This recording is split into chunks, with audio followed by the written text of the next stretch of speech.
இந்த பெரிய நெல்லிக்காயில் வந்து நிறையா ஹெல்த் பெனிஃபிட் வந்து இருக்குது. அதனால் இப்போ குலசாமி கோயிலுக்கு போயிருந்தோமா, அப்போ வந்து நெல்லிக்காய் தோட்டமாக தான் இருந்தது. அப்போ நான் ஓசி தானே அப்படி சொல்லிட்டு ஒரு பைய நிறையா வந்து சும்மா பிடுங்கிட்டு வந்துட்டேன். நெல்லிக்காய் கொண்டு வந்து 2 நாளாக ஃப்ரிட்ஜுக்குள்ளேயே இருந்தது. அந்த ப்ரௌன் கலர் டாட்ஸாக வந்து நெல்லிக்காயில் வர ஆரம்பிச்சிருச்சு. சரி இந்த நெல்லிக்காய் வச்சு என்ன பண்ணலான்னு சொல்லிட்டு யோசிக்கும் போது நெல்லிக்காய் ஊறுகாய் பண்ணிடலாம். மீதி உள்ள நெல்லிக்காய் வச்சு என்ன பண்ணலான்னு சொல்லிட்டு கீழே மறக்காமல் கமெண்ட் பண்ணுங்கள்.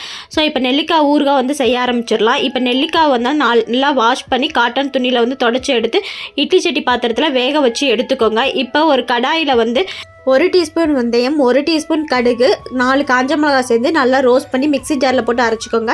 இப்போ ஒரு கடாயில் வந்து நல்லெண்ணெய் சேர்த்து கடுகு, வெந்தயம், கருவேப்பிலை பொரிஞ்சதுக்கப்புறம் நெல்லிக்காவை சேர்த்துக்கோங்க. உப்பு சேர்த்து 1/2 டீஸ்பூன் மஞ்சத்தூள், 1 டீஸ்பூன் காஷ்மீர் மிளகாய்த்தூள், 2 டீஸ்பூன் வந்து தனி மிளகாய்த்தூள், அதுக்கப்புறம் அரைச்ச பொடியை சேர்த்துக்கலாம். நான் புளிப்பு பத்தாதனால லெமன் சேர்த்துக்கிறேன்.